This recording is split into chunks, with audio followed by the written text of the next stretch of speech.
ये एक कहानी है जिसमें रमेश एक किरदार है। रमेश कई दिनों से, कई सालों से नशे से ग्रसित था। शराब का सेवन वो बहुत ज़्यादा मात्रा में करता था, या ये कहिए वो शराबी था। उसने बड़ी मेहनत के साथ में बड़े इरादे, पक्के इरादे करके, ट्रीटमेंट करके अपना जो शराब का नशा था उससे अपने आप को छुड़वा लिया। कहीं ना कहीं यहाँ से परिवार को भी बहुत ज़्यादा खुशी हुई कि अब अपना जो रमेश है वो अब शराब का सेवन नहीं करता है। घर में खुशियाँ लौट आई, सुख शांति समाधान का वातावरण हो गया। रमेश जो है अपने काम धंधे पे जाता था, रोज़ काम धंधा करता। इसी दौरान एक चीज़ देखी गई कि रमेश अब शराब तो नहीं पी रहा था, लेकिन दिन भर में वो 20-25 सिगरेट पी जाता था। दिन भर उसका चाय का पीना लगातार जारी रहता था। यही चीज़ एक खतरनाक चीज़ आगे चल के साबित हो सकती थी, क्योंकि यहाँ पर दिमाग ने कहीं ना कहीं क्रॉस एडिक्शन ढूंढ लिया था। एक नशा तो, मेन नशा जो था वो तो छूट गया था, कहीं ना कहीं उसने दूसरा नशा पकड़ लिया था, जिसकी वजह से उसको डोपामाइन की जो आपूर्ति है वो हो रही थी और उसको बार बार सिगरेट पीने की तलब लग रही थी। और वो रात रात भर कई बार गेमिंग भी खेलता था, मोबाइल के ऊपर गेम खेलता था। और ये खतरा, अनजाना सा खतरा, जिसकी वजह से वो बहुत नॉर्मल रहता था, लेकिन ये खतरा था, उसको पता भी नहीं था ये चीज़ के बारे में कि क्रॉस एडिक्शन नामक भी कोई चीज़ होती है।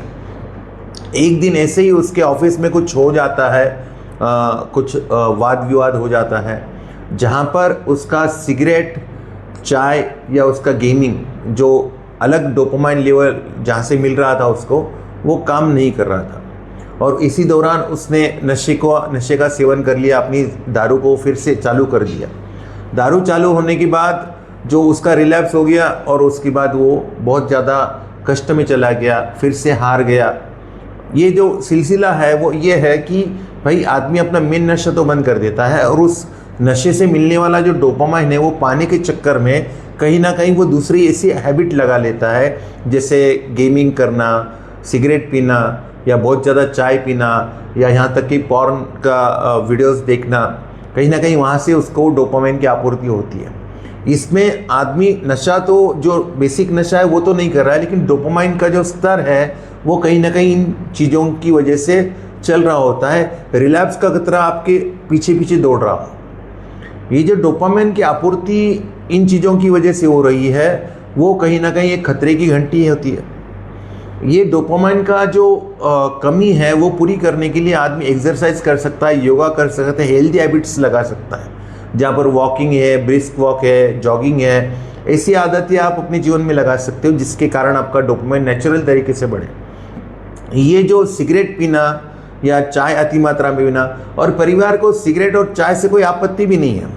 परिवार ये सोच रहा है कि भाई इसने सिगरेट और चाय तो पी रहा है, कम से कम ये चीज़ तो चल सकती है, दारू तो नहीं पी रहा है। कहीं ना कहीं परिवार की तरफ से भी इसमें ग्रीन सिग्नल है, लेकिन वो एडिक्शन से निकला ही नहीं है। उसने तो अपना जो नशे का जो पैटर्न है, जो शराब है, उसको छोड़ के दूसरी चीज़ में डोपामाइन की प्राप्ति करना शुरू कर दिया है। तो ये कहीं ना कहीं क्रॉस एडिक्शन इस प्रकार का होता है कि आदमी को लगता है कि वो सोबर ज़िंदगी जी रहा है, लेकिन वो कहीं से कहीं तक सोबर नहीं होता है, वो नशे के ट्रैप में फंसा हुआ ही है।